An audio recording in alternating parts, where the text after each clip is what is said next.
This is what we doing while we do it, baby. We rollin'! Covering MMA from all over the world, this is the premier stop for all your combat sports needs. MMA Junkie Radio, the only show broadcasting live from the Mandalay Bay Resort and Casino in the fight capital of the world, Las Vegas, Nevada. The lights are on and the mics are hot. It's time to get your MMA fix, junkies. Take it away, Big John. Gorgeous George and Coach, are you ready? Junkie Nation, are you ready? Well, let's get it on. From the fight capital of the world, inside the beautiful Mandalay Bay Racing Sportsbook, you are listening to the MMA Junkie Radio Show, the only show that matters. I'm your host, Gorgeous George. With me, as always, is the devious and dastardly goes, Ari's co-host. To my left, it's the fight analyst, Dan Tom. Back east, she'll be producing the show, the whole show, and she's gabulous. What's up? What up? What's going on? Not much, man. Ready to go. Ready to rock and roll. Did you have a good weekend? Yeah, I did. You? Yeah. Dan Tom? Yeah, I'd say I had a good weekend. Not Gabby? too shabby, Gabby?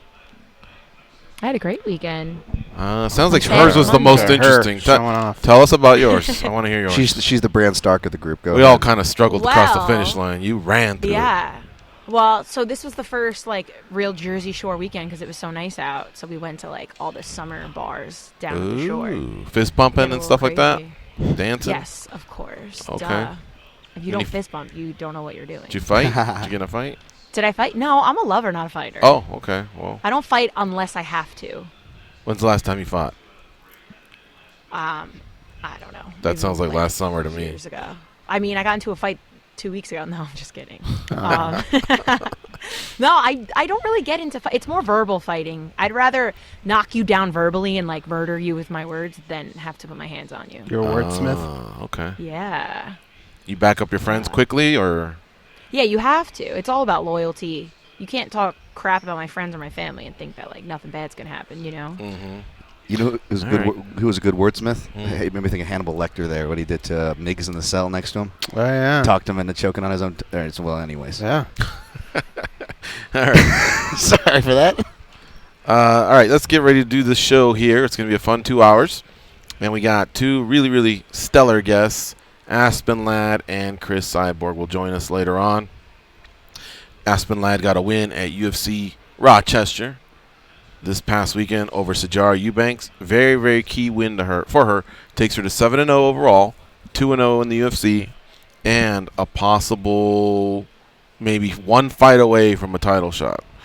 She did not call anyone out that night, but if you've seen her on social media, at Aspen Ladd MMA, she basically answered a call out from Yana Kunitskaya from a few months ago. So that was pretty interesting there. It's holding on to that one. Yeah, I mean, that was, I don't know.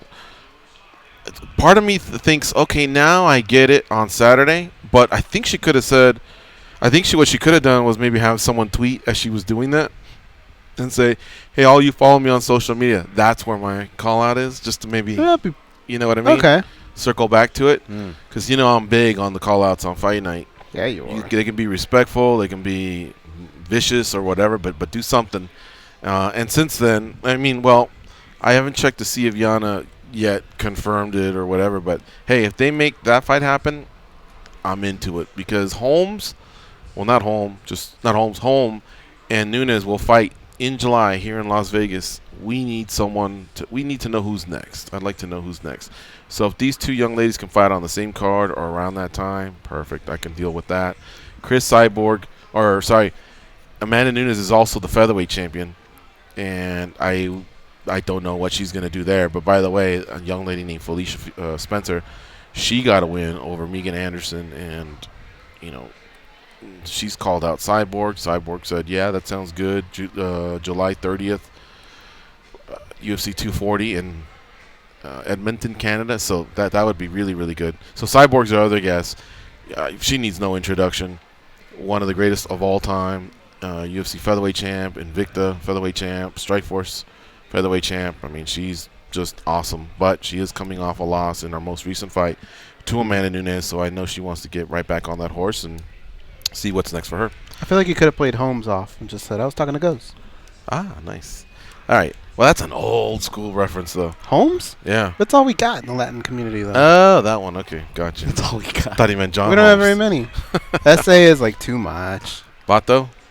Vato doesn't really get thrown out as much as people think. Vato Loco? Yeah. Yeah. White people say it more than we do. Mm-hmm. Holmes. White though, people is are still kind. They just go with amigo. Yeah. Yeah, like they wanna like cozy up to you. So I get Mhm. called amigo a lot. But What? But they think like we hear that and go, all right, we're on deck, baby. What's up? Like we're into it.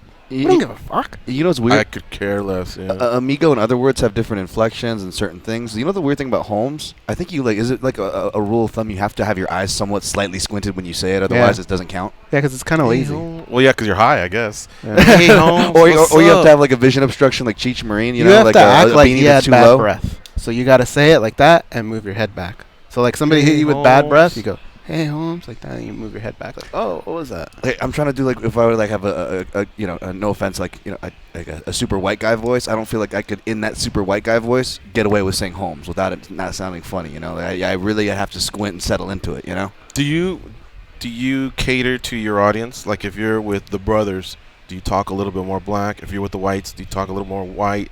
Hispanics, blah. I'm real fill in the I'm real blank. conscious about that because I'm really aware when people do that around black people because that's when I notice it the most and that's when it rings the most false to me, at least personally. I don't know why that is. That just is. Whereas I'm actually guilty of it, but here's where I'm guilty. It's a little more like my mother's the same way. Whenever we go back to Hawaii, the pigeon talk will come out like, oh, I won't be like straight up like, oh, I tried to go for the store 3 times already. Like, I'm not going to start talking like that. We started talking like that. But, like, little things will start coming out, little things here or there. So, but I guess it makes sense. There's cultural roots and attachments. I'm sure you guys maybe have some too, but. Maybe. Do you do How it? about this week, Gabby, Josh, Andre, and any caller, address me as Holmes. Really? You need anything from me? All right. Go, hey, Holmes. And if you're not squinting, we'll be able to tell just by listening to your voice. Yeah. Yeah. And by the way, you can do that by calling 877-FIGHT-93, 877-344-4893. Again, Aspen Ladd, Cris Cyborg joining us later. But right now, let's talk about UFC Rochester, which took place this past Saturday on ESPN Plus. It was the 10th show on the ESPN Plus platform. Look, man, if you just gave up on fighting or you're giving the middle finger to the UFC, so be it. What can I say? They don't fight that frequently on big ESPN, and to get to the pay-per-views, you also have to go through ESPN Plus, unless you figured out there's a bar out there that still does this, or maybe you're just someone outside of North America that doesn't have this problem. But yet, all I can tell you is I was doing the rankings today, and there was like 8, 9, 10 ranked fighters that fought on this card. So that with a lot of the new stars that are kind of being born, there was a lot of moving parts. And you mentioned Ian Heinz's name earlier as well. So we'll get to that. But what can you do, man?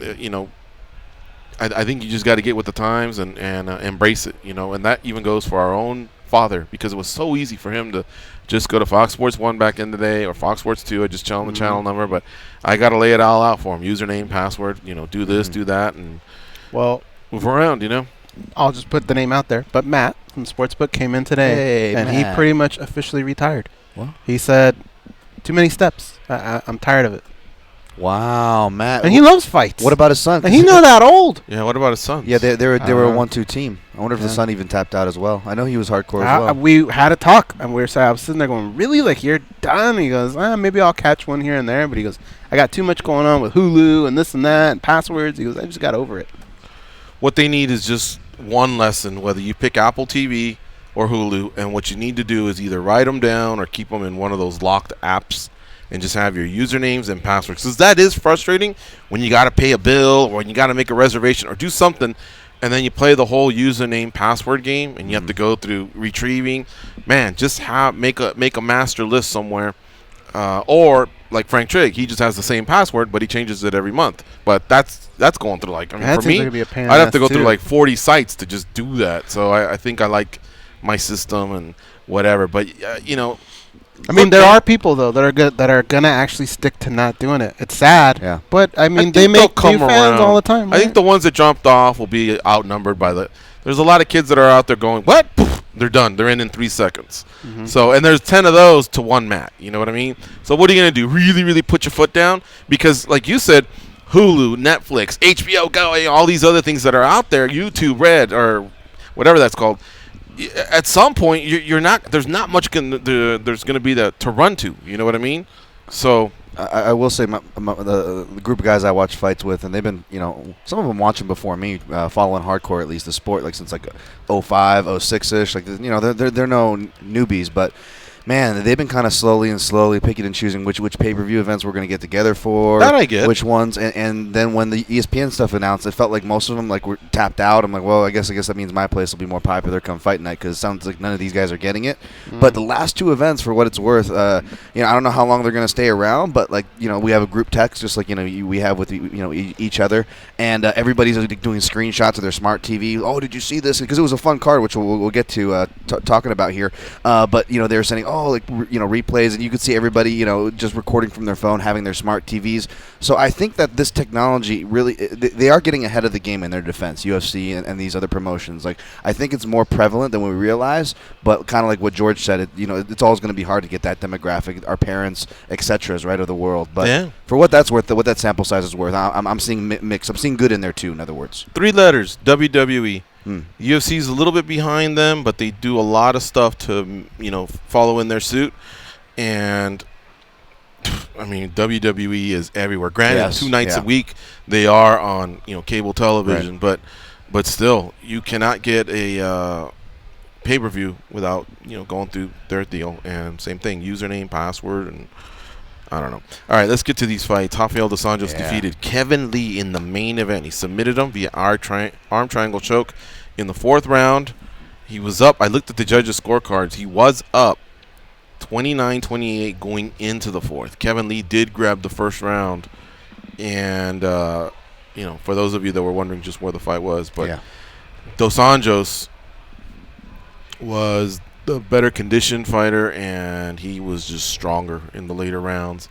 What can I say, man? He weathered an incredible storm because, like I've said many times here, Kevin Lee will give anyone on this planet, bar whatever weight class, a hell of a fight for a round and a half, 2, depending on how he distributes his energy. He has the ability to recover as well, and that's why when he does, he can still kick you hard, he can still hit you hard, but that meter just starts dropping a little bit faster. So even though he recovers, it'll also drop a little bit faster. And I think with experience, he'll get a little bit tougher. But Rafael dos Anjos said so as much. He knew that he just had to weather these storms and then put himself in a position to then capitalize. Yeah, I felt bad for Kevin Lee because I think a lot of fighters look for answers at the end of something like that. But really, RDA just beasted. He really did. I mean, if you're going to point anything at Kevin, maybe he has good conditioning. I just think his output was so much, and he didn't get what he wanted. And sometimes we criticize fighters and we say, why didn't you do a little bit more? Right. Maybe this could be one of those situations where you point at it and go, because this happens, where you just meet a beast that sometimes your punches just don't land, and that guy keeps going forward. And it was a tough night for that kid. But I really feel bad for him. Luckily, he's still young and he can still turn things around. But props to RDA. And we'll figure out the whole, what's next for them in just a sec. But Dan, let me get your thoughts. Although I do want to say one last thing. I felt like Kevin Lee, when he did press RDA up against the cage, that's where I saw the energy sapping. The payoff would have been if you win the rounds. If you're pressing up and knees, body work, shoulder shrugs, anything where the other guy's just got his legs split and he's trying to fight some underhooks and basically not doing much, and then maybe off the clinch you can get like an elbow. Look, if you can bank 2 rounds and it's only a 3-round fight, hey, that can work. The third round, you just got to survive, cover up, and circle away from the power. But that was a 5-round fight, and he did that for 2 rounds for quite a few amount of times of rounds 2 and 3, and the payoff didn't work out because, he did part of it in round 1 as well, but that's where I feel like a lot of his energy was being drained. What do you think, Dan Tom? Yeah, man, the energy for sure. That was definitely a factor. And, we talked about that as a weird sample size. The Barbosa one throws me off because that's such a persuasive sample size. It's also, fairly recent for Kevin Lee's fights. But then there was other fights from early in his career to, others, which granted, for the Tony Ferguson fight, for example, there was the staff excuse, and which, is a legitimate excuse that's going to affect your system, right? So it was kind of hard to see where it was going. And even in the breakdown, and again, man, I should have stuck with my pick. I mean, I'm not saying this to hedge guys by any means. And in fact, I've only said this for like 2 fights in the last 2 months, and it was for this fight and the fight that I compared it to, guys. Patricio Pitbull versus Michael Chandler, and I think we were in a very similar position for that fight. I don't know if you guys were really sold on your pick. I wasn't. I picked Lee. I stand by that pick, obviously. My breakdown and Junkie staff picks, not backing out there. But I did say I went in with RDA and was admittedly skeptical about this pick. And even in the video breakdown, I mentioned the 4th round in particular, even though I was siding Kevin Lee, which meant that I was siding with his pace. I said in that video breakdown, and I cited that Colby Covington fight. Look what happened in round 4. Dos Anjos, even when he's getting wrestled, he's never out of there. He was actually getting takedowns on Covington. And what did we see come round 4 for Lee? So maybe I should stick with my instincts there. But back to tie up the tiredness and something that Go said, I think who had the best analysis of this fight was RDA himself. In fact, before the fight, one of the Junkie interviews, which you can go on YouTube, by the way, he was saying that, explaining that in his Tarek Safadine fight when he first went up there, how even though he trained really hard and felt like he was in good shape, and cardio's never been an issue for RDA, he was breathing heavy in that fight. I remember watching that one in Singapore, not in Singapore, but live from Singapore, right? And that was something he said there. He's like, you need that adjusting period no matter who you are, and that was certainly the truth. Granted, I do think Kevin Lee put the throttle on way too hard, way too fast. But still, regardless of that, that's what I think why me and many were probably skeptical about this fight, because we didn't know how he was going to adjust to the weight. Where does he go from here, guys? Kind of like Goz was saying, I feel bad for Kevin Lee here, obviously. Hang on to that thought. We're going to discuss that when we come back. All right, it's MMA Junkie Radio on Fight Nation Channel 156, and when we come back, we'll talk about what is next for RDA, the winner of the UFC Rochester main event, and what's next for Kevin Lee, who was on the losing end of the main event in Rochester. With RDA, I imagine you just stay at welterweight. But with Kevin, I think he's got options. So we'll tackle that when we come back. Don't touch that dial. It's going to be a quick one.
RDA working from full mount.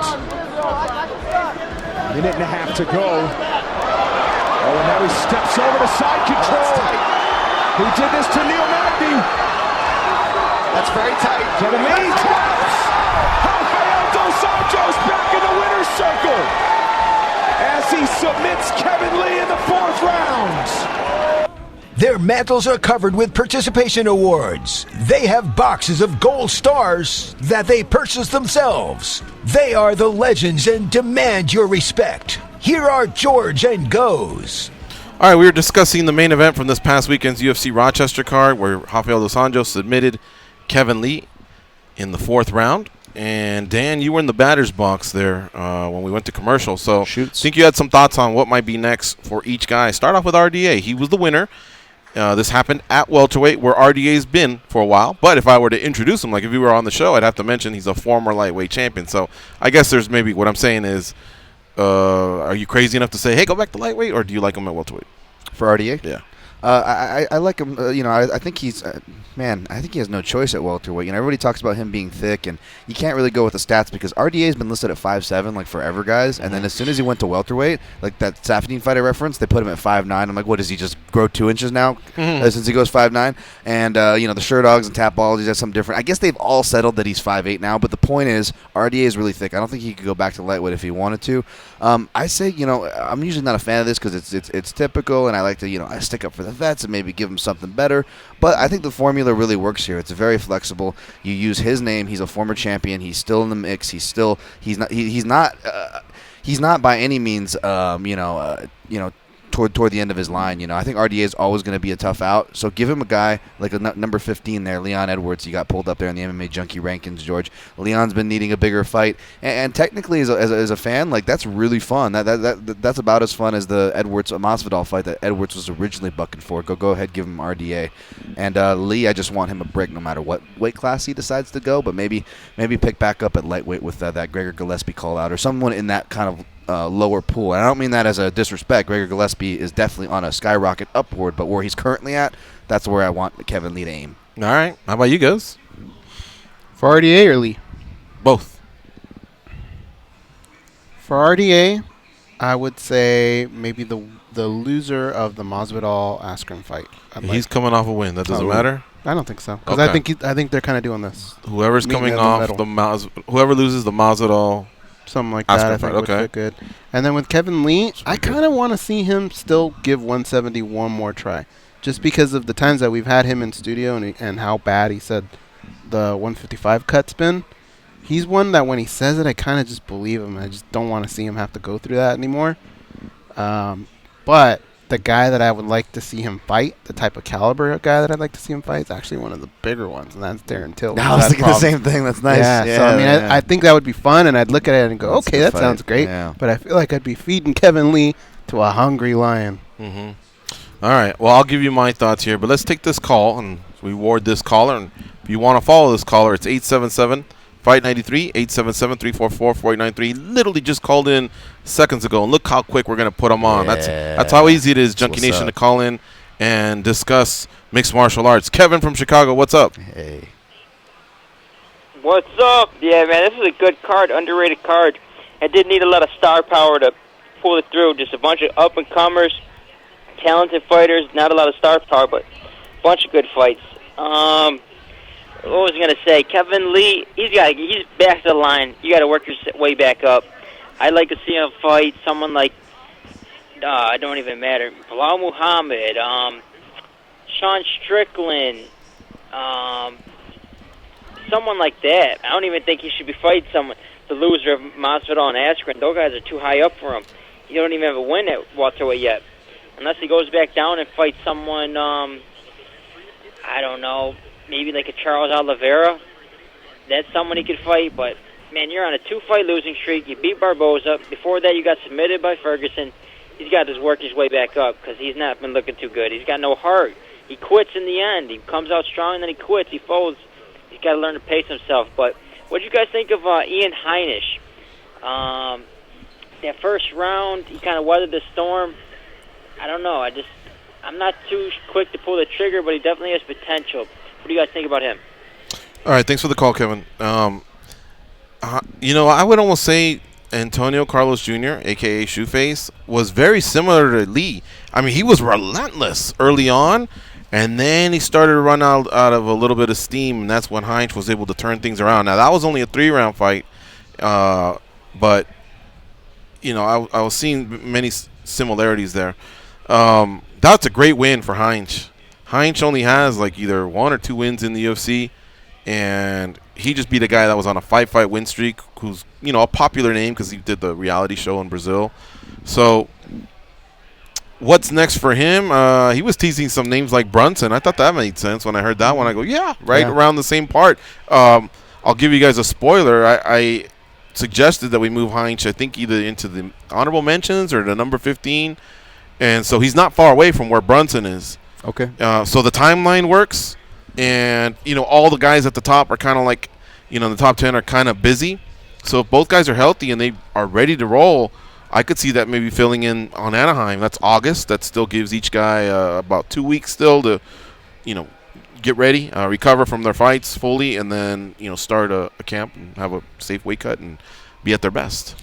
Yeah, I like that you compared Carlos Jr. there to Kevin Lee, and I always forget that Kevin Lee is the one wrestler that Kevin from Chicago doesn't like. Maybe it's the Kevin thing. I don't know, turf war. But man, I like you compared him to Carlos Jr. because I agree, and I feel like the criticism that Kevin was lofting upon Kevin maybe could be more appropriate to a guy like Carlos Jr. And Carlos Jr. is a nice guy. He's done some great things with our site, MMA Junkie John. He did some really cool walkthrough stuff. I hope he does it again. But for being honest here, we've seen this from him from a fights before. He loses concentration, and even Trevor Whitman, who did a phenomenal job as per usual when they cut to him in the broadcast, was kind of noting that respectfully, of course, but being honest and critical. And when those shots, those elbows were landing, which were perfectly legal, just not enough guys do it. I'm like, why don't guys elbow from here more often? And as soon as I'm thinking that in my head, Heinisch does it, and Carlos Jr.'s head, he thought it was illegal because he really don't. Guys act like they're safe there when usually they're not. Just most people don't take advantage of it. Heinisch did. It was legal. And you saw from that point on, his head got taken out of the game. Whereas Lee, I think it was just fatigue and management. I think it's fatigue, too. I don't know if he's necessarily breaking like Kevin said. Yes, yeah. I think he's just, if they had just started the fight, I think Lee would have appropriately been able to defend. Maybe not even get into being mounted, but much less, submitted. But you could just tell he was damaged, he was tired, and before he even tried to do the telephone defense, I mean, it was too late. Right, and Kevin was even starting to show signs of gassing toward the end of the first round, so he had plenty of exits. He could have took on that highway, I would respectfully say. I wouldn't dare even compare, and I hate to bring it up, but it was just another reminder. I know complete different hobbyist here, but just getting back into the gym. Dude, there's so many. I've been fatigue tapping left and right. It's been getting a little better now that I'm getting into weeks 4 or 5. But man, I was embarrassed with myself, even just as a low level hobbyist. There are times where you're so tired. I'm hoping for the guy on top of me, just please take a submission, take an arm, take a neck or something. And a guy gets something. Well, I'm surprised you didn't see that because I was grappling at a certain level the whole rest of the time. But man, fatigue makes cowards out of everybody, man. And you have to respect it. And I'm just in there as a hobbyist. I'm not in there under the pressure of the lights, camera, and heavy fisticuffs being thrown at my head. And I will say about, I do agree with Kevin from Chicago, though, and I'm not sure how to feel about Heinisch because both this fight, guys, was real similar to his last fight with Cesar Ferreira, where essentially he's losing he loses the first round, gets dominated, right, like we saw Saturday. And he's losing really the majority of the second round, but at the very end of the round against Cesar Ferreira, he gets a knockdown that steals him the second round, and he kind of just runs away, takes the third round, and gets 2 rounds to 3 in Brazil, whereas the same thing here against Carlos Jr. There was a momentum shift, guys, toward the end of the second round, and with that elbows that I was talking about, and again, Carlos Jr. just couldn't catch up. So essentially, Ian Heinisch is one of those guys where it's last call at the bar, he's making it freaking count. So good on him. I don't disrespect anybody putting him in their top 15 or knocking at the door, as you say, George, but it is weird to put a beat on him, though. Today's Monday, and I hope Kevin Lee was at the Performance Center making an appointment to figure out what he needs to do, muscle versus I think he's weight, in the hospital, whatever. or was, last I checked. Whatever he needs to do, because he's got the heart to fight and to train. He's always training. That's not the problem. A lot of fighters, that's the problem, getting them in the gym. That's not Kevin Lee's problem. It's just putting it all together. Yes. Yeah, I would say give him a week off, goes, and then But Kevin Lee don't do that. Go to the PI, because he was pretty lumped up. And he had a very touching post on Instagram, and we'll get to that in a second. Yeah, I would say, hey, look, why am I fatiguing soon? That would be one thing. He's got to also grow into that welterweight body. Probably pack on a little bit more muscle. And I think he has to manage his output. Like I said, when he was striking, striking just keeps getting better and better and better. But when he was wrestling, there's been many times when he's gotten someone up against the cage, boom, clasped his hands together, and then someone goes for a ride. And remember, if he gets on top of you, which was what I was saying, that's how I thought he could beat RDA, was ground and pound. Not submit RDA. I didn't think he would submit RDA. I didn't also think RDA would submit Kevin Lee. I did say, once you're damaged or hurt or fatigued, all bets are off. That's a little bit different. But when he wasn't able to get RDA, two things. One, he was expending energy. And two, did you see how relaxed RDA looked? He was looking at the clock. Yes. He was defending. Yep. It looked like he was communicating with his coaches. And it looked like anything, he was just going, excellent, excellent. Because he knew that when that position ended, whether it was the referee breaking them up or if he was just able to get some underhooks and get out of that, he knew that he kind of won that little mini battle, that little mind battle that goes on. All right, look, let's take this break, and then when we come back, I'll tell you what I think each guy should do next. Plus, we'll take another call. We got somebody on deck already. Johnny from Canada. It's MMA Junkie Radio on Sirius XM Fight Nation Channel 156. Stay close. We'll be right back.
what I'm doing, who I'm talking to.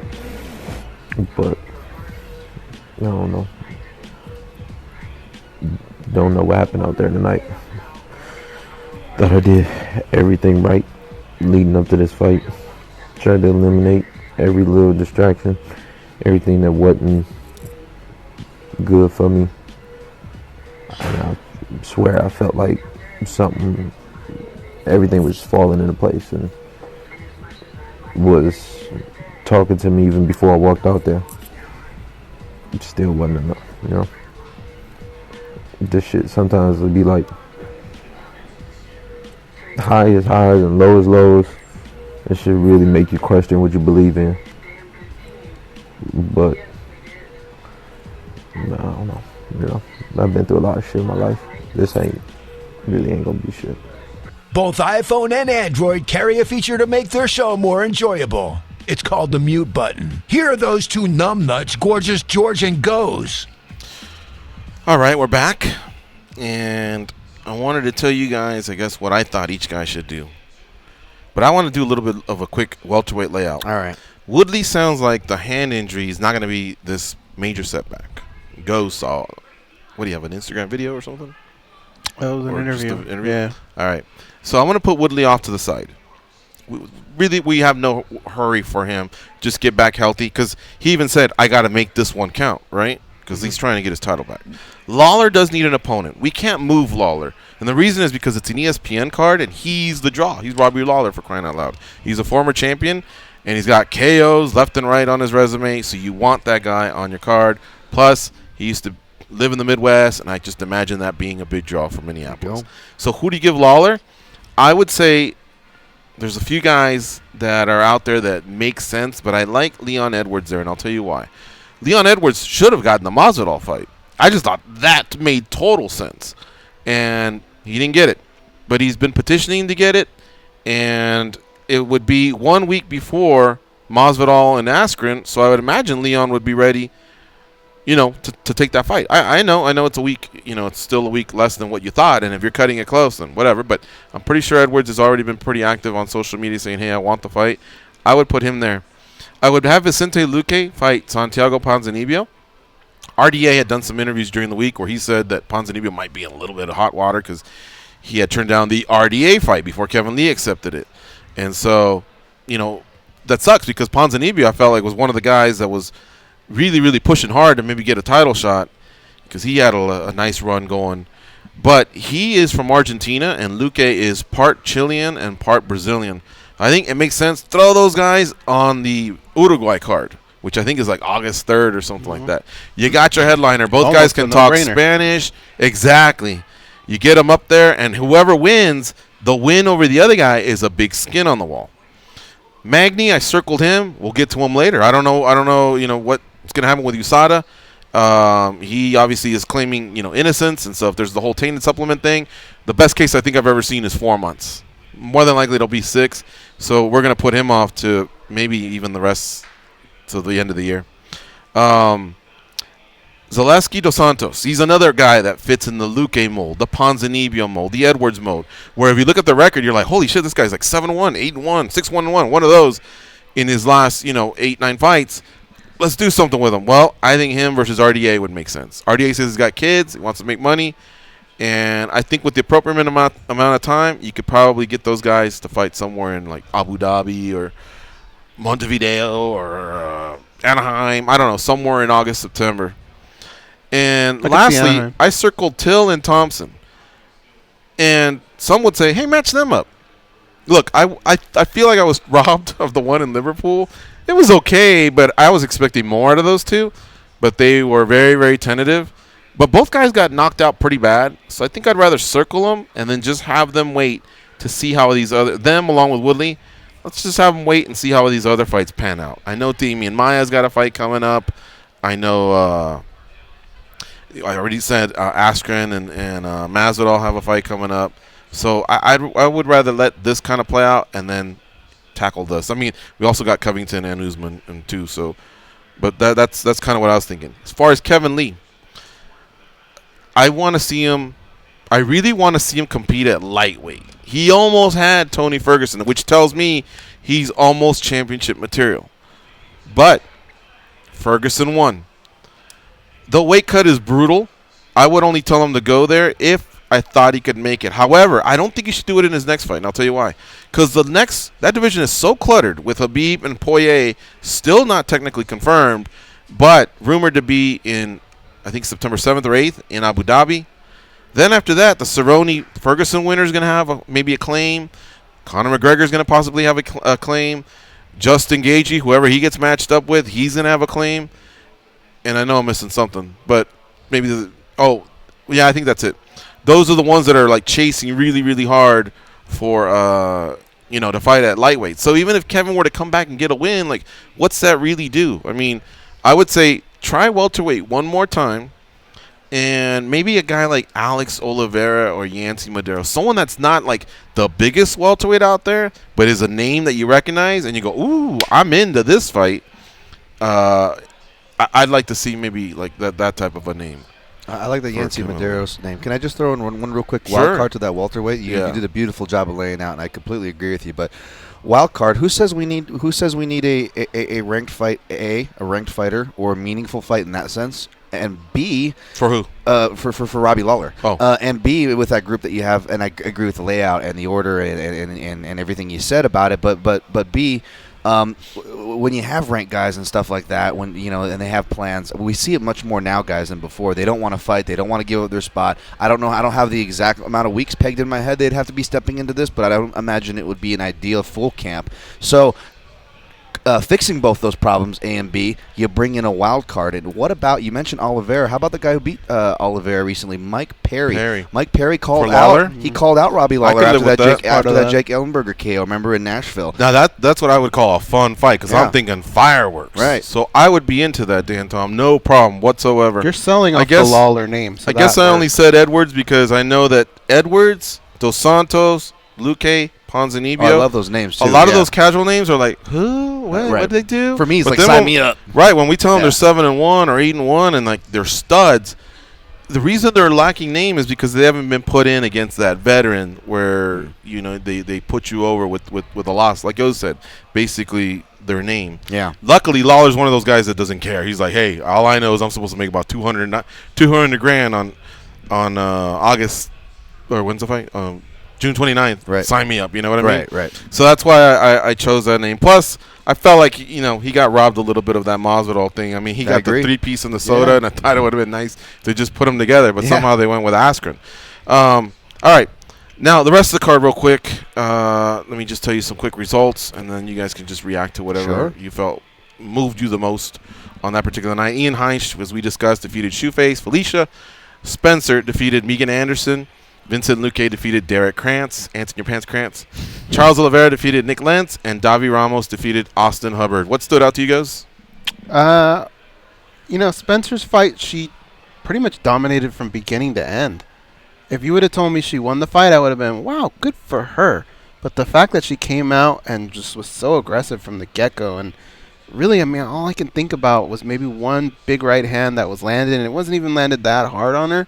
But other than that, she was all over her the whole fight. It was a real impressive performance. And Dan, you called this. Tell me, did it kind of play out how you saw it? Kind of. And I will say you could probably co-sign for me here. I don't want to be like, oh, he's just hedging. And I try not to abuse these terms, and I say it sincerely, guys. But I kind of had a feeling it was going to play out that way. And I say that to you, George, because when I submitted my pick, when our little peeking behind the curtain for your folks, when we kind of go back and forth sometimes. And George, you reached out and said, hey, you're picking her, and I said, I just feel like this could be a bad stylistic matchup at the and it really just showed that way. If Holly Holm was able to experiment with takedowns for the first time in a fight and able to dominate somebody for 3 rounds, well, this girl, I mean, we saw Felicia, man. She gets after it. She hustles her butt off, man, to get those takedowns. And when I saw that in the footage, I'm like, oh, okay.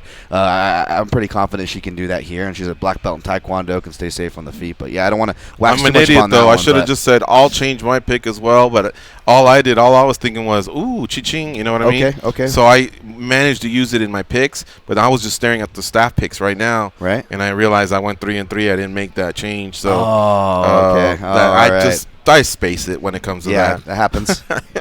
All right, look, I was impressed with Luque. Derek Krantz went out there and just made the best out of a 5-day camp. He threw a couple, threw a big right hand, a couple right hands, and worried Luque for just a bit. But Luque was able to get off and win. Charles Oliveira is just a stud. But what he needs, because he's got a 5-fight win streak, he just needs to be people better ranked higher than him. Otherwise, he's just going to kind of stay on the outside fringe top 10. He needs to now finally get a name. Takes and what same level guy. is he's got a look. He's got the studious look with the glasses, and he comes in, and he's got a submission game, and the flying knees. That guy should just be way more popular than he is. But every time they stick a mic, all in Portuguese. And then the translators just go, well, he said blah, blah, blah, blah, blah, whatever. Mm-hmm. Come on, man. Just say, how hard is it to learn one sentence in English? I want to fight, fill in the blank, in Brazil. What do you think, Rochester? Rochester will go nuts. Everyone runs the Twitter. It's possible the guy hits you back on Twitter and goes, I'm down, the same way Cyborg said, I'm down to Felicia Spencer. Boom. And maybe you get what you want. Otherwise, the UFC, the pimp, will just tell that particular hoe, you'll go where we tell you to go. You know what I mean? I really like Charles Oliveira, but I feel like he could just be further along, and he just doesn't help himself. But I really like that guy, and solid win for Felicia Spencer as well. All right. Look, there's more to recap, obviously, on this fight card, but we got to go to break. Plus, I want to come back. We want to talk a little bit about boxing. Jumbo Josh is going to jump back on. Yeah. And I think we have a caller or two as well, so we'll step outside of UFC Rochester for just a sec. However, let me tell you something. I just sounded like Fire Marshal Bill there. Let me tell you something there. The NBA playoffs are on SiriusXM tonight at 9 p.m. Eastern. The Golden State Warriors, they hit the court against the Portland Trailblazers in Game 4 of the Western Conference Finals. Enjoy all the thrilling play-by-play on NBA Radio, Series 207, XM86, and streaming on your phone and at home on SiriusXM connected devices and speakers. Portland, get a 20-point lead and don't look back, because if this game's within 15, you're going to lose, you're going to get swept. It's all in the mind and at this point. don't bet it, people. You're going to be mad. We'll be right back, folks.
for having the character to throw with him. And Wilder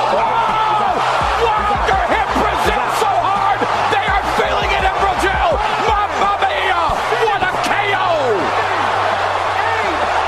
9, 10, and despite Brazil getting up to his feet, he's in no condition to continue, Al. Good, you're still here. The boys were just getting warmed up. Now the real show begins. Take it away, boys.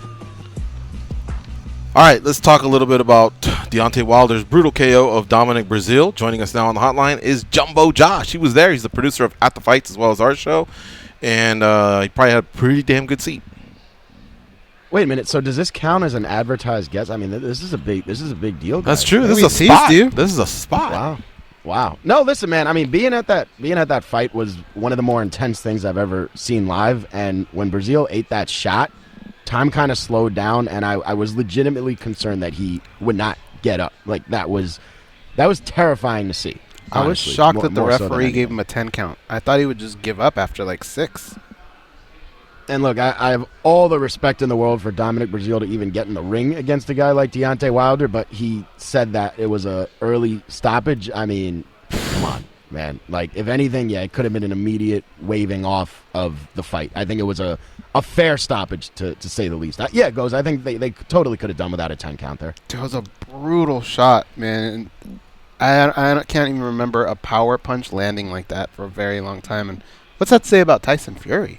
It's in his head. Mean, yeah, the fact that he got up in that 12th round in that fight in December, that was Al Bernstein was on At the Fights earlier and called it basically superhuman. I agree. I mean, but this punch was even cleaner. I mean, this was almost like one of those video game super punches. Like, he wound up, he like stepped into it like a baseball swing, and it just perfectly connected. I mean, that was one of the cleanest knockouts I've ever seen. One of the top knockouts, honestly, ever. I don't want to go saying it's the best in boxing history, but it was something. It was a spectacle, man. I don't want to derail Josh's recap, but it's something maybe we could pay off later. Has there been a time, and I think we know George's answer, we might have just been talking about it, is there a time where someone gave you a 10 count, no matter what put you down? It doesn't have to be a punch, or it could be, and there was no way you were getting up in your life?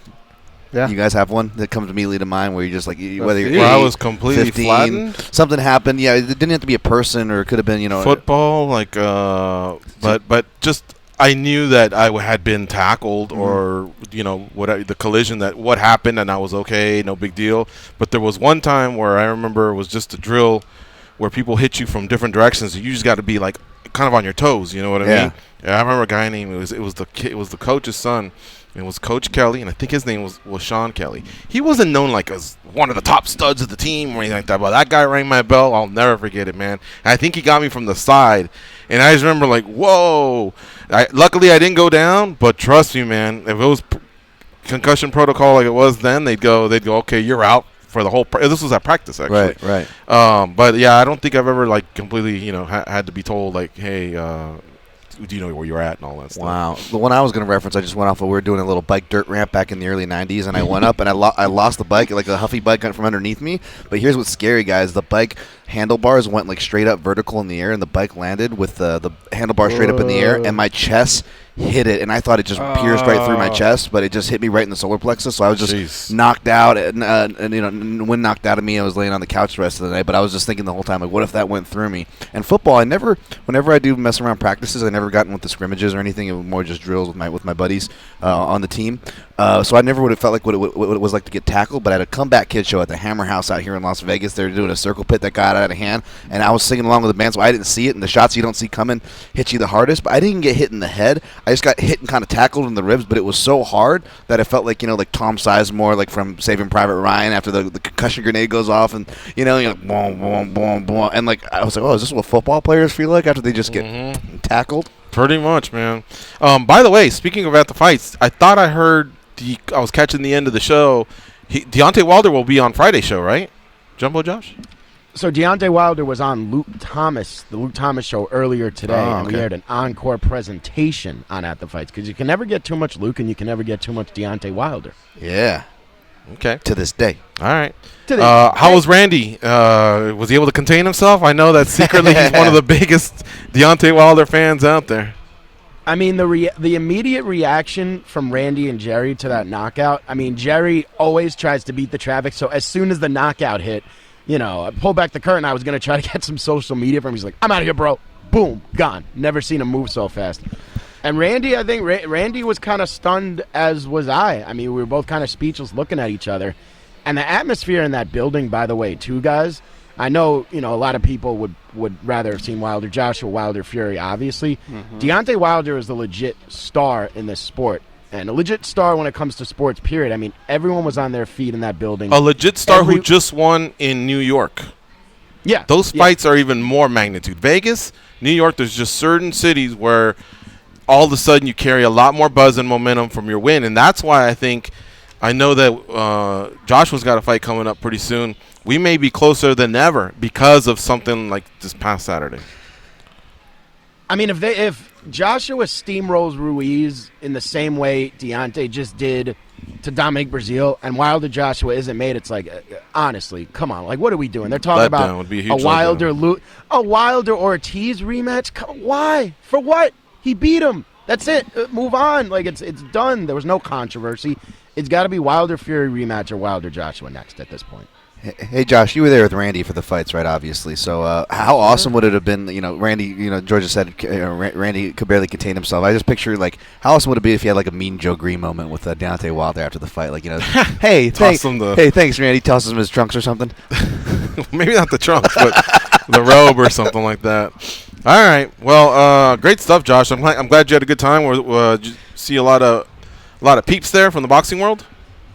Listen, the biggest celebrity in the crowd that night was Jerry Cooney. I've never seen anyone get received like he does at a fight. I mean, he's taking pictures with people he doesn't even know, shooting the breeze with them. It's always an awesome experience going with those guys, and hopefully, we got the next two big heavyweights fighting next month. Hopefully, this trio can start throwing down with each other, man. I think that's what the sport needs, capitalize on the momentum. Check out At the Fights Monday through Friday. They are on right before us, 3 to 5 Pacific, 6 to 8 Eastern. It's an awesome boxing show. Randy Gordon and gentleman Jerry Cooney. All right, that is it for this first part of the show. We will be back in a few minutes. We're going to do our daily debate, and we'll take some calls. 877-FIGHT-93, 877-344-4893. Stay close. It's a quick one. Top of the hour break, 60 seconds.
You seemingly can't agree on anything. Everybody knows it's duck season. Rabbit season. Duck season. Rabbit season. Whether it's food, Less filling. Tastes great. Less filling. Tastes great. gambling, Always bet on black. I like red. Black. Red. Black. Red. Black, dummy. or even social media. Instagram. Snapchat. Instagram. Snapchat. The same applies to the biggest stories in MMA. Time for MMA Junkie Radio's Daily Debate. Today's hashtag daily debate question for at MMA Junkie Radio. Outside of the main event, whose stock rose the most at UFC Rochester? Hashtag UFC Rochester. Ian Heinz, Aspen Ladd, Charles Oliveira, Felicia Spencer. Who wants to go first? Why don't you guys rock, paper, scissors for it? All right, ready? 1, 2, 3. Oh. 1, 2, 3. All right. You won, so you choose. You can defer and get the second half kickoff, or I will defer to George. Oh, okay. wild card. I went with Aspen Ladd. Of course, it helps. We're going to have her on here in about 20 minutes. No, but here's why. Okay. Aspen Ladd, if she had even done the call-out, then I thought it would have been even more of a slam dunk. But she had something up her sleeve, and she wanted to basically take an older post via Twitter from Yana Kunitskaya and basically call her on it. So it was a little bit different. I don't know. We'll ask her here in a few minutes. Maybe she thought, hey, my call-out's just going to get buried, and if I do this will just kind of maybe be its own thing. Maybe it'll be its own post on the different sites that are out there. But she looked really, really good, man. She stayed undefeated. Key. You have a shiny O in the loss column. Trust me, man, when you walk out of there as a fan, you gravitate towards winners. So you want to know, when's she fighting again? You know what I mean? She had a really good fight, competitive fight against Jar Eubank. She kind of got, lumped up a little bit, so it was a damaged fighter. And, of course, that, ups your street cred and your swag. Hines, it wasn't going good for him early on, but he turned it around. Charles Oliveira, he's a stud, but I think he just leaves something – for me personally, at the table, every time he just rolls Portuguese nonstop, and there's just this lack of communication, lack of connection, and I'm a hardcore. And then Felicia Spencer, I think she just needs more wins. She's got the same record as Aspen Ladd. Really, if you think about it.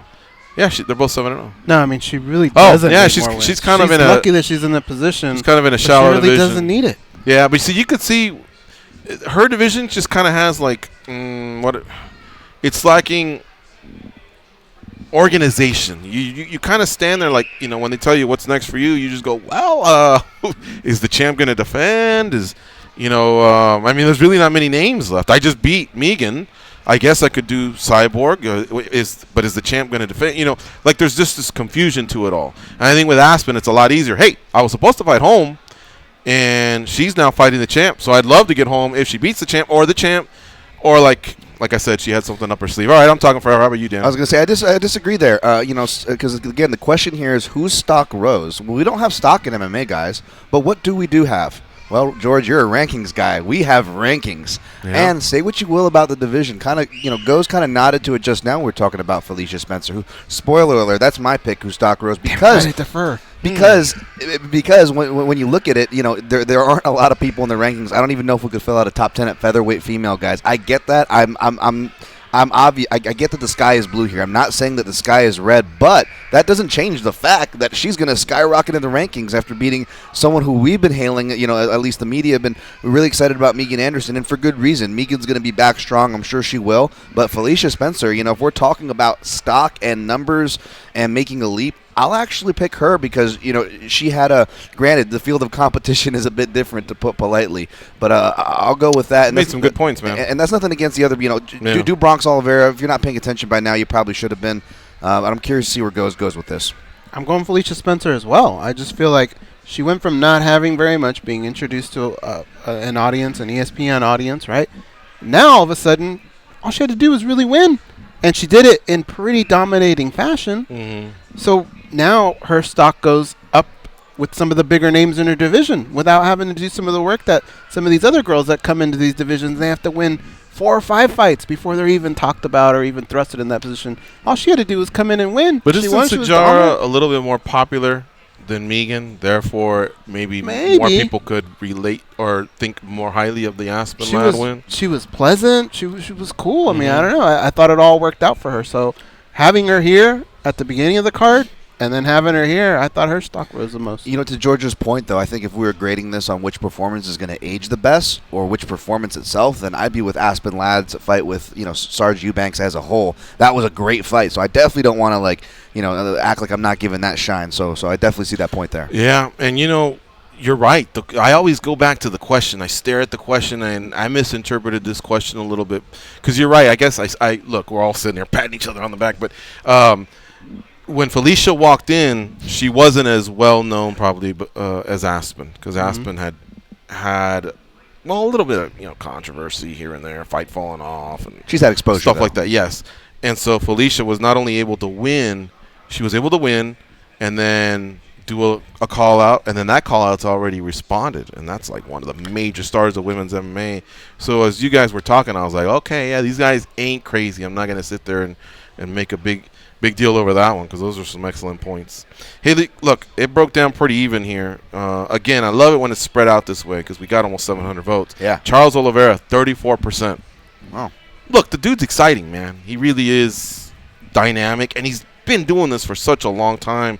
I just would have expected more from his career. I studied his career a little bit, and he's not going to move up in the lightweight rankings because he's got that loss to Anthony Pettis, which was less than 3 years ago, and our sweet spot's 36 months. So he kind of stands there, but that's what he needs to do, is just get another, whoever else is in the position of where Anthony Pettis may have been a few years ago. A big fight. And he's got to get over that hump, and if he does, great. Can I be a jerk? He's banking bonuses. He's exciting. He's got that look to him. I mean, you can remember who he is, but just say something in English. Go ahead. Go ahead. All he did was confirm what we already know. Exactly, yeah. So I'm surprised that he's I'll debate the fans on this one, I guess. I'm surprised to see him in the lead for that same point that Goes just made. 26% went to Felicia Spencer. 25% went to Aspen Ladd. 15% went to Ian High. So like I said, it was pretty spread out. Good job, Junkie Nation. Readers of the site, listeners of the show, there's our daily debate today brought to you by the MMA Junkie Radio. And if she's listening, bye, Felicia. All right, let's continue on here with the show. Look, let's do a little bit of we'll finish up a little bit about UFC Rochester. There's a little bit of information here coming in from that card. 8,132 were in attendance at the Blue Cross Arena in Rochester, New York. Total gate was 643,000. The winners on the prelims, and it was all on ESPN Plus, but this is what was called the prelims. Aspen Ladd defeated Sijara Eubanks. Unanimous decision there across the board. Desmond Green defeated Charles Jourdain. Michelle Pereira defeated Danny Hot Chocolate Roberts. Flying knee with a follow-up punch there. Wow, that was insane. Grant Dawson defeated Michael Trezano, giving Trezano his first loss. He submitted him in round 2. Ed Herman, get that guy. I agree. Get that guy in the video game. Mm-hmm. You know what I mean? He's put in some time, and I thought he had a polite and respectful shout out, but he doesn't have very many fights left, and he went out there and performed, man. He was an underdog in this fight. He cashed in at about plus 200, so congrats to him. Zach Cummings defeated Trevin Giles. Much like Trezano, Giles had never lost. He was 11-0, and Zach Cummings gave him his first loss. Julio Arce defeated Julian Arosa. Head kick KO there. That really, really got the night started. Now, they battled for a few rounds. Brutal and I thought Arosa was maybe turning the tide there for a while in round 2. Pressure's a two-way street, man. Julio Arce came back and got that W, man. It was really, really big for him. So, on that prelim, was there anything there that you guys wanted to talk about, or you still had residual from the main card? Yeah, I just wanted to mention that one, that Michelle Pereira fight was just super crazy. And yeah, Ed Herman, man. I mean, dude, this guy's been around for a minute. I'm so surprised. Like, yeah, definitely get him in the game. And how about we get some unlockable characters like Steve Jennemer or Joe Son is an unlockable character. They did that a while ago, right? They remember they brought back Hoist. Jennem, yeah, I don't know about Joe Son. Those fight kits aren't selling very well. I know, but I'm just saying. They brought back Hoist and somebody else in there. Did they? Yeah. Yeah, I think Son, and there's another guy that got in some deep trouble. He was very, Smith. very popular for a long time. I'm trying to remember his name. Pat Smith, he got in trouble. That type of trouble? But yeah, kind of bad. I'm thinking of the guy that got in trouble up in Portland, a Brazilian fighter Hermes Franco. That's in Portland? Yeah, there's a couple out there. There's another one. Remember the kid that was doing an interview with us while he was fishing? We were telling him to tell the guy that he was fishing with to throw him in the lake. His name was he was supposed to fight Jose Aldo. Josh Crispy. Yeah, there's a couple that just have gotten in the type of trouble where there's just no looking back, and I don't see them getting this. But Ed Herman, I'd really, really love to see him get something. All right, just a little bit of news here. We got Aspen Ladd coming up here in about 10 minutes. Rashad Evans, we just had him on the show on Friday. He retired in June of 2018. And on Saturday night, it was announced that he's going to be inducted into the UFC Hall of Fame 2019 class. Congratulations to him. Yeah. I think as he was exiting the interview, I said the types of things that pretty much, if anybody's wondering, why did he get in? Well, look, he was a former champion in the light heavyweight division. He was a former Ultimate Fighter champion for Season 2. He came back and coached on the Ultimate Fighter, which is a privilege in itself. That means you're one of the figures that the promotion believes in, and they want you to mentor some of the younger audience. And I bet you there's a lot of young fighters that looked up to Rashad, especially in the African American community. He was actually one of the founders of the Black Zillions. Yep. You know, he went through a lot, man. He had the big rivalry, the whole black on black crime with Quentin Rampage Jackson. He had the rivalry of somebody's got to leave the gym with him and John Jones, and that's what basically started the whole Black Zillions thing. He moved around in weight. He fought at heavyweight, middleweight, and light heavyweight. So he pretty much was able to do a lot with his career. It didn't end on a high note. He lost 5 in a row. I think he knew it was time.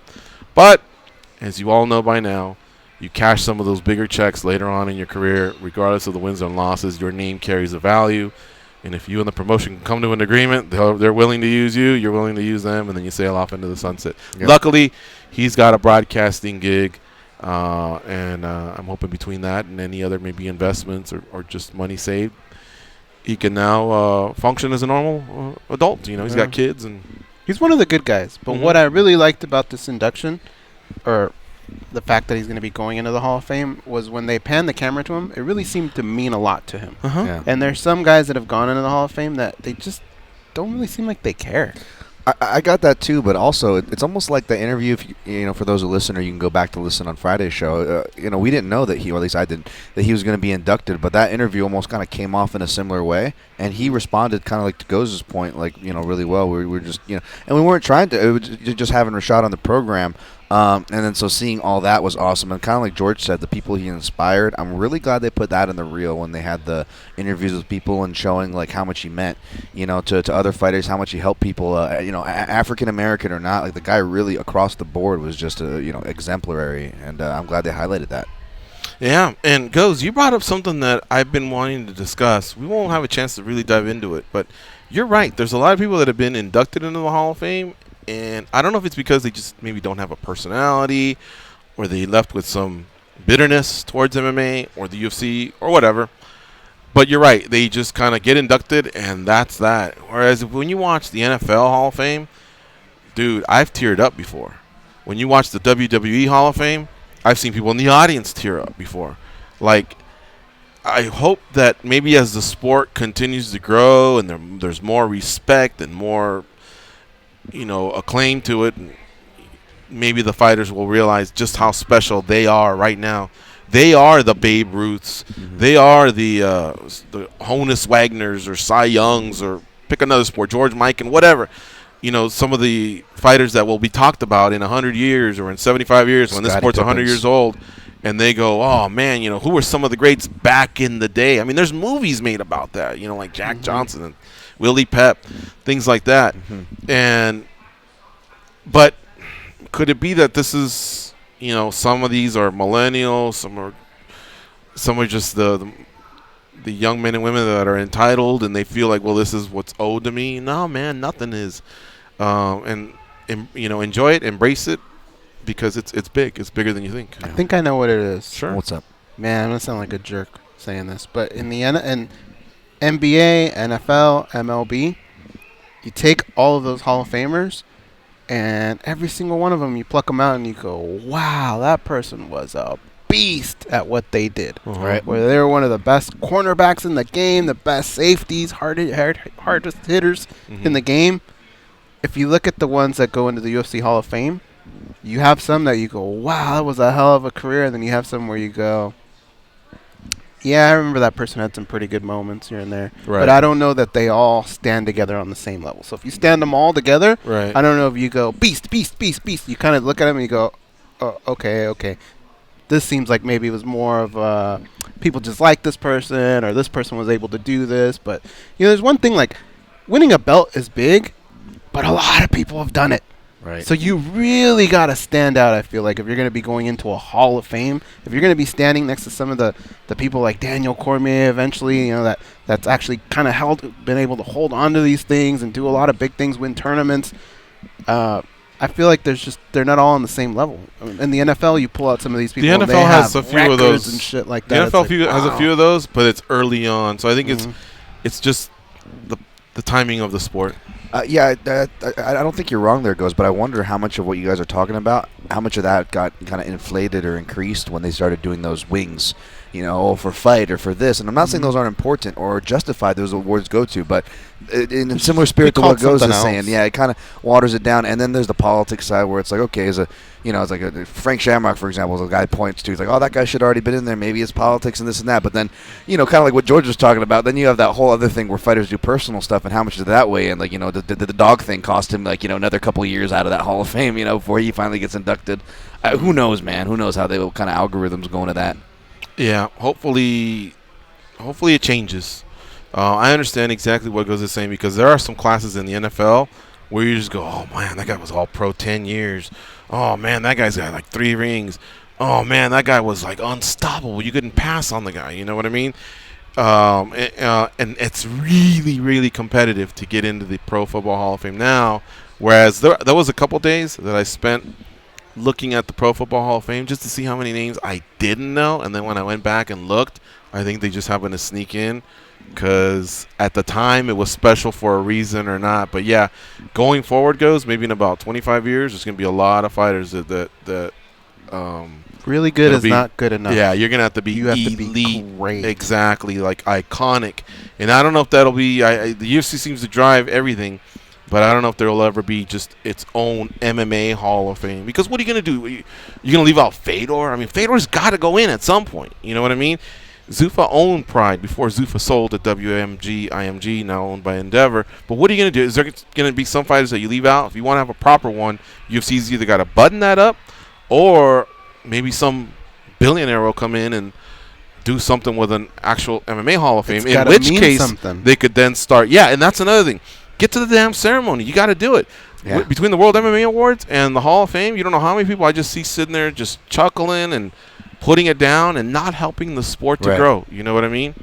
Anyway. It has to mean something to make the individual say, I'll get on that long-ass flight to go get my ring or whatever, my jacket. Correct. Yes. But if it doesn't mean anything, now look at Don Fry. Don Fry, man, that was life-changing for him. You know what I mean? And there's been a lot of fighters that have been up there. They've been very, very emotional, and they understood what it meant.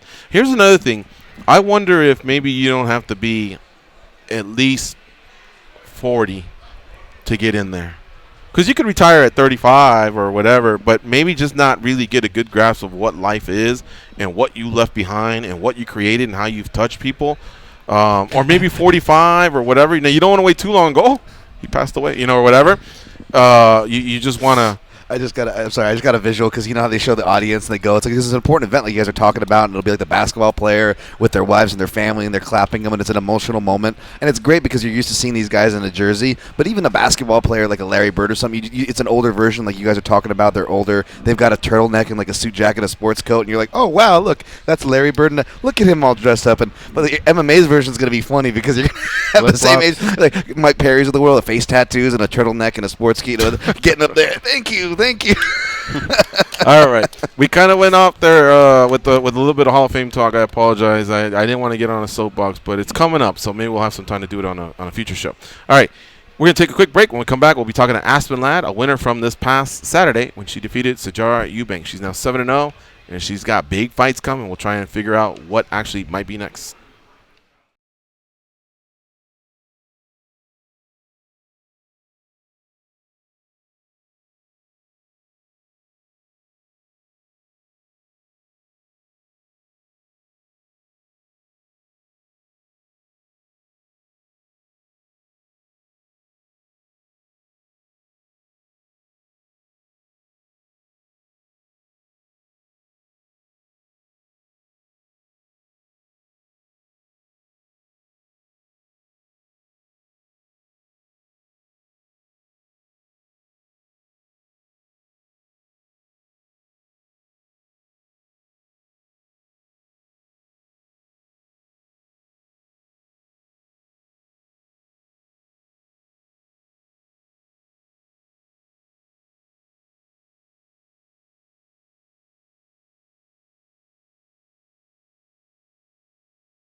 They were abducted by aliens and instantly returned for raiding all their snacks. They are Gorgeous George and Goes. And this is MMA Junkie Radio. All right, we're back. We're ready to talk to our first guest, Aspen Ladd. She got a win this past Saturday at UFC Rochester. She is now 7-0 overall and 2-0 in the UFC. Only 24 years of age and yet, 8-0 now. 24 years of age and yet we can already start that contender/championship talk. Good for her. So I apologize. 3-0 in the UFC and 8-0 overall. She joins us now on the hotline. What's up, Aspen? How you doing? I am doing wonderful. How about yourself? Good. Thank you very much for asking. I got Goes and Dan with me as well, and we pretty much spent a good 15 minutes of the early portion of the show just talking about you and how that was such a big win for you, and 2019 isn't over. You know, I see a big fight or possibly two for you, and one of them could be for some gold. Yeah, you never know. I mean, as I've stated before, I'm not chasing gold. I'm out here chasing the experience and want to fight as many chicks as I can. Mm-hmm. Well, that was one hell of an experience because Sajara, you know, she had some moments there where you could just tell, man, she was a handful for you. And, of course, I've seen some of the post-fight pics. You know, you took a little bit of damage as well. But overall, was that fun to be in that type of a battle for you? Or would you have preferred to just been a little bit more dominant? Oh, I'm so grateful for the experience. Having that kind of fight under your belt, I think it helps you overall in your career and just the fight comprehension, basically. But I'm very grateful for the experience, the difficulty of it, and coming out on top of a situation like that. See, I'm glad she said that. I feel like the people that just want to altogether escape or evade damage, or it's unrealistic. And they get it now versus at a time where it may cost you in a bigger fight. This is priceless, man. So I'm glad she answered that way. All right, Goes, what do you have for Aspen Ladd? Aspen, as watching that fight, there was so much going on. You guys were throwing so much. Were you able to kind of keep track of where the rounds were going and the scoring in your head, your corner when you would go back? Did you have kind of a rough idea, or were you like us? I mean, there was so much going on that there were times where we couldn't tell who was winning. Not at all. I've had similar questions before. People asking like, "Hey, do you remember this shot at this time in the fight?" No, I don't. That one was even more so than usual. It was a very active, blur of a fight. I remember hearing my coaches screaming at me, and I should have listened a little bit better. It ended up being more of a brawl. So I can't really recall the particulars too much. That being said, when you were waiting there for that decision to be read, what were the things that were going through your mind? Oh, boy. I knew that I'd probably done enough to get it, but at the same time, you never want to go to a decision. It happens, but that is the most terrifying feeling because you never know what's going to happen. We've all seen certain things judged in ways they shouldn't be, but at the same time, I was not. You don't know. You're just in a fight. You're muddled. You're like, well, God, we're going to find out what's going to happen here. You have no idea. Do you play a game in your head where are you basically wearing your emotions on your sleeves, or are you telling yourself in your mind, look cool for the camera, look cool for the camera? Like, how does that play out while it's happening? Not at all. None of that. Nothing has ever occurred to me like that. So whatever you see is whatever I'm feeling at the time. Gotcha. All right, our fight analyst, Dan Tom, he's got something for you. Dan, what do you have for Aspen Ladd? You know, a couple interviews ago, Aspen, I of course had to give you love for the walkout, and that probably was my highlight. You know, I really got to redo a top 5 walkout list for like the modern Reebok era because it's harder to stand out. You really need the good music song, the good song walkout track. So props to sticking to that from Last of the Mohicans, correct? Yes, it is. I love the song. Have you seen the movie though? Just curious. Of course. Okay, awesome. Daniel Day-Lewis, good actor there. And then also, you know, curious, you know, from a war, it's like there's no breaks. You're right back on the hiking trail. I'm looking at your Instagram here, and of course you've got you know both your dogs, including your husky. But maybe I'm on a Game of Thrones high. And by the way, I'll take Last of the Mohicans soundtrack over Game of Thrones soundtrack any day. But I'm curious, you fan of Game of Thrones at all, Aspen?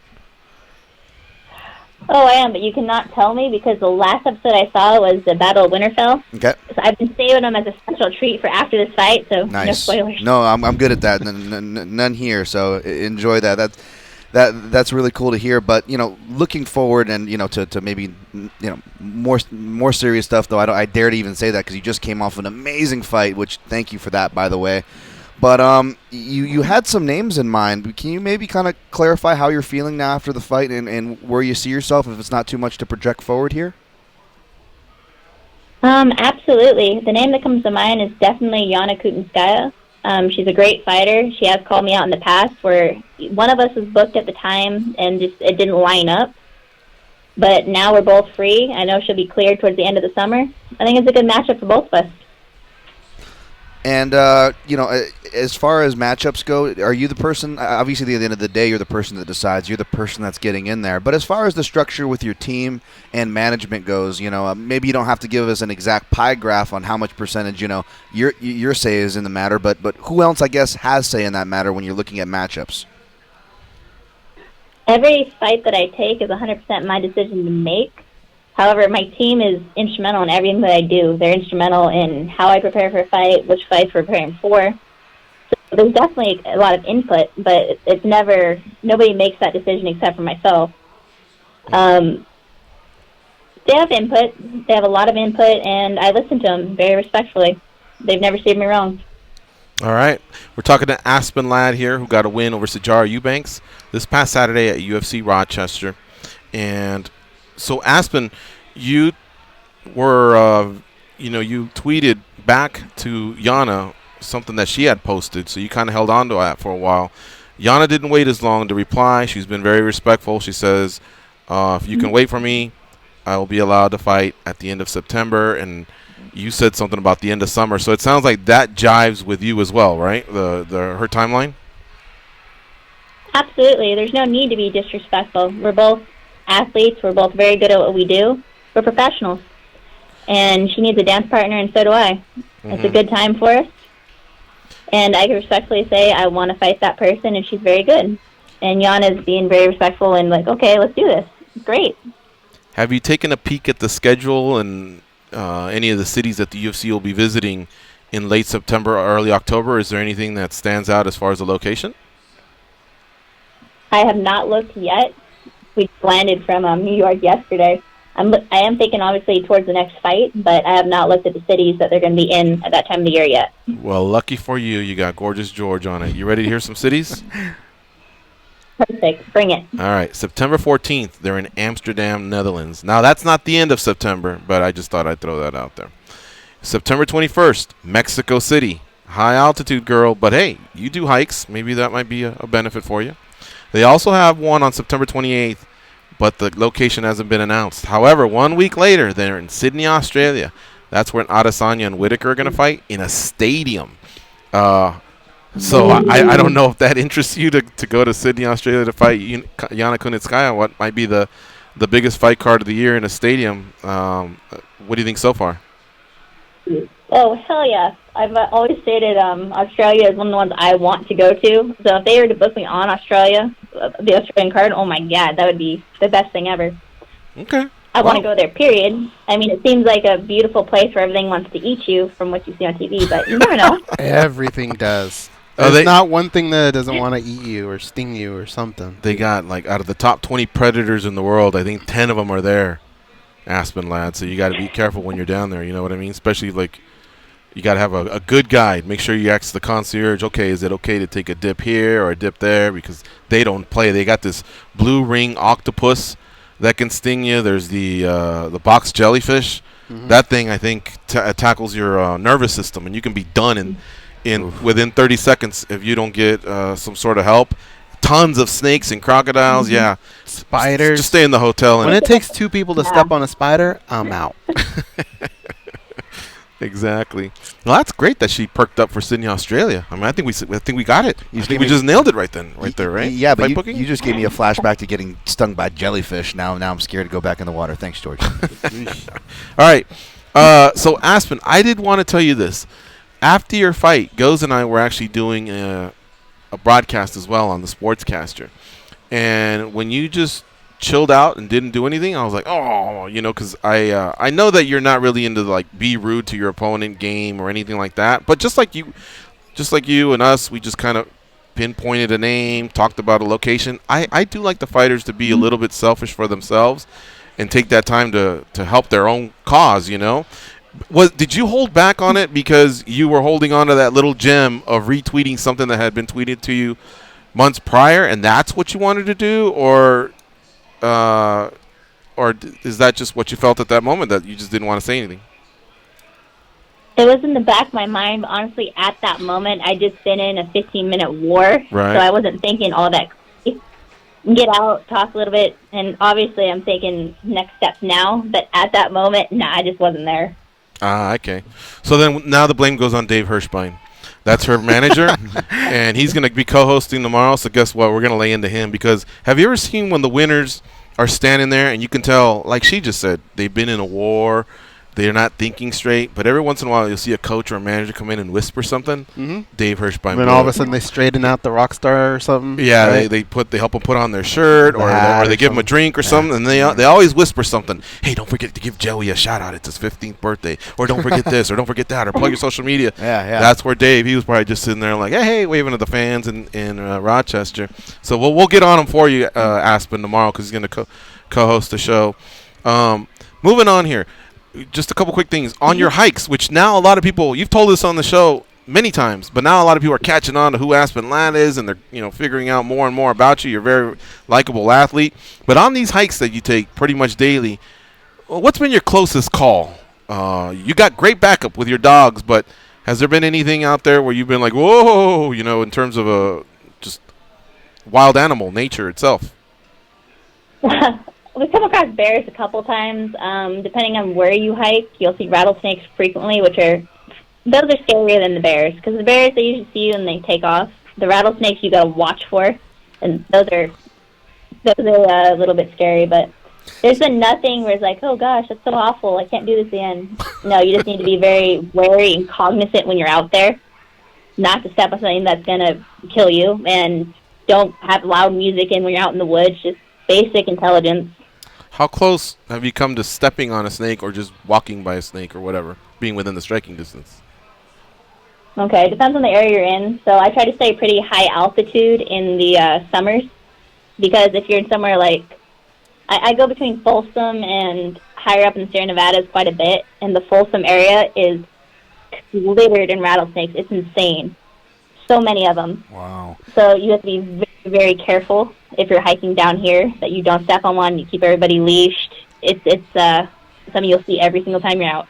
Yeah, see, that's what I worry about out here in Vegas. I got a boxer pit bull who's smart, and he's actually better off the leash than on. He scouts, and I got him trained to check in with me, but I just, I get nervous as heck. I got the leash and taking him out here in the desert. Not as much rattlesnakes as it sounds like in Folsom there, Aspen. But yeah, I was. Any tips for the dogs on those kind of hikes are definitely always welcome. That's my number one biggest fear. I'm a worrywart when it comes to that. Did that one's terrifying. As I said, when it's that bad during the summer, I try to go up to higher altitudes. There's a lot less of them. Okay. Oh, man. How about just don't go at all? Man, I'm so scared of snakes. I'm trembling here just hearing that story. And like, what about the dogs? How are they pretty well trained? Are they kind of on the lookout, or are they like just going along for the walk? They're all enjoying themselves. They're good, all of them. Usually if I call them, they'll come right back, but I got a couple of huskies, and they're extremely predatory. But when we have come across them in the past and been off, thankfully they all came back immediately, and we were able to get out of there, but that's unlucky. Damn. Okay, what about these bears? You're going to tell me you came across a bear, and that was less scary than when you come across a rattlesnake? By far. Because they'll see you from a distance, and it's black bears. We're in California. They're not, they're big. They're big animals, but they'll see you and they run. At least the ones that I've come across. It's been twice. It's not a big deal. Have the dogs seen them, and do they start barking? The dogs want to chase them, which is probably what draws bear off or scares it. So I have to grab them. If I see something and the dogs perk up, I put them on leash right away, because I don't want them chasing that. It would be all bad.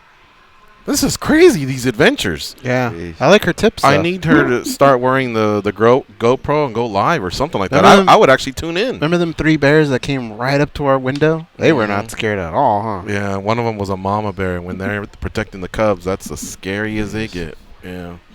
Man, these are some crazy stories. All right.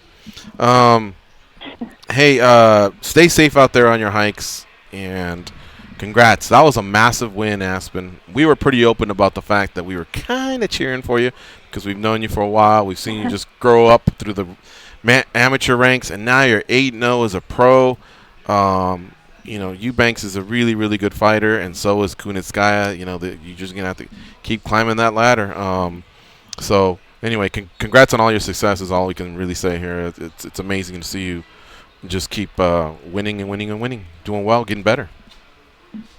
Yeah, thank you so much, guys. It's really all my team, and we're progressing together, getting better together, and I'm excited to see who the next step is. Hopefully it's Yana. MMA Gold is in the house. And by the way, you have a lot of women MMA training partners there, and are there some that you can say, hey, watch out, man, because I got some teammates that are going to be ripping it up soon?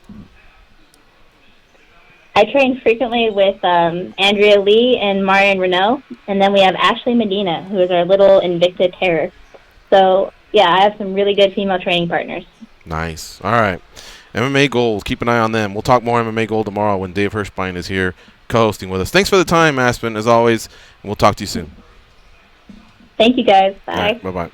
We're going to go on a break here. It's MMA Junkie Radio on Fight Nation Channel 156. We'll be back. We'll be talking to Cris Cyborg.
If you cross them, they will destroy you. Just ask Three Finger Eddie and Pete the Penguin. Who are they, you ask? My point exactly. They are Gorgeous George and Goes. And this is MMA Junkie Radio.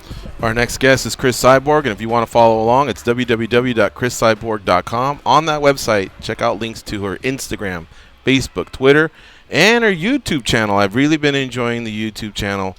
There's documentaries there. There's a lot of video of her having fun with her teammates, and most recently, her trip to Uganda. So check it out. All right, joining us now on the hotline, Cris Cyborg. Hi, Cris. How are you? Welcome back to MMA Junkie Radio. Thank you. It's my pleasure. Thanks for having me here. I'm really happy to come back, talk to you guys, and touch a little bit with my fans. All right. Well, thank you very much for your time. We appreciate it. That trip to Uganda, it seemed like it was very impactful for you. Very special. I think, see the reality in other different places. I think it make we don't complain a lot about a lot of things. Be thankful every day what we had, and I think always my mission help with people, help each other, and be the champ of the people's life. I think this is the most special. Was it Justin Wren that actually inspired you, or had you been thinking of doing something like this before coming across Justin? I always do work helping and then the missionary things, but I always do in Brazil. Mm-hmm. And I met Justin Wren, I think, before Holly Holm fight, and we have a plan. I had a plan before, for do the water well, but just connect with Justin, make it easy. I would talk to him after, and then I was gonna be in South Africa, and then it worked just perfect. Did any plan, just God work. Mm-hmm. Yeah, I saw that video. I mean, there's a lot of videos there on your YouTube channel, but when you guys are bringing the drinkable water to the Batma Pygmy tribe in Uganda, that was pretty really heartfelt moment. And you could tell that it meant a lot to you, and I guess it's just humbling as an adult. I mean, it's incredible what we have over here on this part of the world compared to them. It's nice when you go over there. Of course, you help others, but you help yourself too. You see a lot of things like you don't believe some places don't have water to drink water, clean water. You don't think about that. But when you're there, you see how the people live, and then they're still really happy. You see them, they're really happy, don't complain, they're happy about everything, and you have a hard time to have clean water. Well, thank you for going on a trip like that. Somebody of your magnitude, because of your popularity and fame, is going to bring a lot of eyeballs to this situation. So, we definitely thank you for taking a trip like that. And let's not kid around. A lot of times going into other countries can have some danger in it as well. So I'm glad you're back safe, and I'm glad you came back very fulfilled from this trip. Thanks so much. It's my pleasure too. And it's nice if I have the opportunity to use my platform for encourage people to do the same. I think this is most special. Now, Cris, just on the MMA side, I noticed as well that you were quick to reply to Felicia Spencer that you would be willing to fight at UFC 240. My curiosity, well, first of all, that's great, to give a young lady an opportunity like that. I'm sure she was happy to see you accept. She was very, very respectful to you. But I was curious why you didn't suggest Anaheim, California, being that, you live in Orange County. Do you want to just travel, or do you want to fight outside the state, or can you explain that a little bit, please? I have a fight in 60 months, one fight in 60 months. They make me wait 9 months for Amanda, and they already passed over that fight 5 months, and then still don't have a fight for me. I really want she's calling me out and say, man, cool, let's fight. I want to fight. I already asked for fight soon after Amanda fight, and just be ready and be prepared. Of course, I'd like maybe fight Anaheim, but I have one fight left, and the Anaheim event is not gonna be inside the date. And after August, probably I'm gonna be a free agent after that. Ah, I see. Okay. Well, you saw an opportunity and you pounced on it, and it looks like Felicia's open to it. So hopefully it happens. All right, Goes. What do you have for Cris Cyborg? Chris, I'm just curious. You fought both girls, Amanda Nunes and Holly Holm. They're going to fight. How do you think that fight's going to play out? Can you kind of give us a preview of your thoughts? Amanda Nunes very quick fight when I fought her. Holly Holm, we fought like five rounds, 5 minutes. I think Holly very strong. It's very lot of experience. And I say a little bit of Amanda, I did a lot of mistakes that fight, just use the emotion. But if I fight, I was a fight before, probably going to be longer fight. I think it's going to be great fight. I think Amanda's dangerous first round, and by Holly Smart, it's going to be a very good fight. I'm very excited about this fight. All right, Dan Tom, our fight analyst, what do you have for Cris Cyborg? Hey, Chris, fellow Brazilian Rafael dos Anjos, who also works with a coach you've worked with for many years, Jason Perillo, got a nice big win this last weekend. I was curious, I guess, did you see the fight? And also, are you, I know you have your own gym and your own facility, but are you planning to go back to work with Jason Perillo again? Yes, we trained together. I saw Rafael last week at the gym at the Ruka, and we talk a lot. I was praying for his get that fight to win. I'm really happy because Rafael has worked really hard and he's not take easy fight. He takes hard fight his career, and it just encouraged me. It's nice to have teammates like this. That's awesome. Folks, seriously, you got to go to the Instagram there and check it out, instagram.com/Cris Cyborg. You'll see a lot there, including merchandise you can choose, links to subscribe to the channel on YouTube, which has a lot there, and you can see the trip that was recently done by Cris Cyborg, where she met up with an old friend of ours as well, Justin Wren, who's been going down there for many years, and I thought that was very, very cool. All right, Chris, well, sounds like maybe UFC 240 is pretty close to being official, and then after that, I just wanted you to clarify. You just said last fight on your contract. That's all right. You weren't in any way saying that's your last fight ever. We want to see Cris Cyborg for many more years. You always an entertaining fighter to watch. Thank you. I love fight too. It's not gonna be my last fight for sure. No, not gonna be. I'm very excited for the next fight, and let's see what's gonna be the step for Cris Cyborg.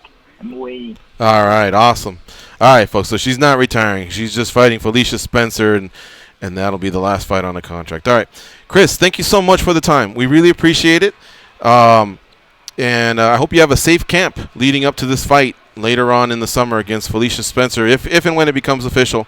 So thank you very much, and we'll talk to you soon. Thank you, guys. Thanks, Cyborg Nation. There you have it. That's right. Cyborg Nation's big, man. Hashtag Cyborg Nation.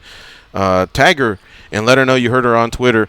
On the MMA Junkie Radio Show at Cris Cyborg, hashtag Cyborg Nation, and of course throw us in there. I'm at MMA Junkie George. Goes is at the Goes. Dan is at Dan Tom MMA, and we're at MMA Junkie Radio, and we're at our last break. It's MMA Junkie Radio on Fight Nation Channel 156. Stay close. We'll be right back.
George and Goes are some of the best chicks I know. Here we go with more verbal sparring. Take it away, ladies. SiriusXM wants you and a friend to see Billy Joel live at London's Wembley Stadium. And you can do that from the front row. Plus, you'll meet the Piano Man after the show. One grand prize winner will win a trip of a lifetime by going to London. So you get your airfare, your hotel, along with the front row tickets to the concert on June 22nd and that meet and greet with Billy Joel. For official rules and to enter, go to SiriusXM.com/BillyJoelLondon. Do that before June 7th. So we're literally 3 weeks away from finding out who's going. Billy Joel. No additional purchases necessary to enter or to win. What was you in, Dan? You gonna get in? I would, but you sent me in a different direction because when you say Billy Joel, I was thinking of what was Eddie Murphy's character name from Trading Places? You know, when he gets locked in the jail, but then he throws after party with all the people that was stuck in the jail with him. They come over and the girl was like, "Billy, you said that." I forget, like his name was like Billy Ray or Billy Joel or something. I forget what he said his name was. What was his name? It was. I remember what you're talking about. It was like, wow, that was 30, 40 years ago. That was one of his early ones. Trading Places. Good one. Is that a problem, officers? Yeah. All right. What do you guys want to finish up with? What do we hit the card pretty well. It was a good card overall, got a guys. minute and a right? half left. So, what I would say is, isn't life grand? How about you, Gabby? What do you want to finish up with? Guys, I'm just here to listen to your thoughts on UFC Rochester. I liked what we talked about on UFC Rochester. The boxing fight was honestly pretty insane to me. Did you watch it? I watched the fight, yeah. Oh, okay, cool. I love Wilder. I think he was awesome. It sure was a wild ending, wasn't it? I hate him so much. He's been doing this all day. He's said that joke 4 times. Don't laugh at him, because this is the thing. When you laugh at him, it encourages him to think that he's funny. He has said that joke 4 times. It has failed every time except right now, because you laughed. Well, you know what? I do want to give a shout out to Zach Cummings.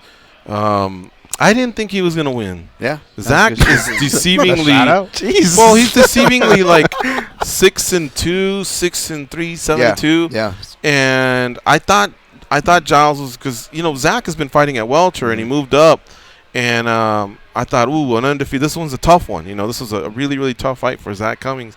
But I love the way he used his experience. When they announced him, I think he's like 22-6. What's his record?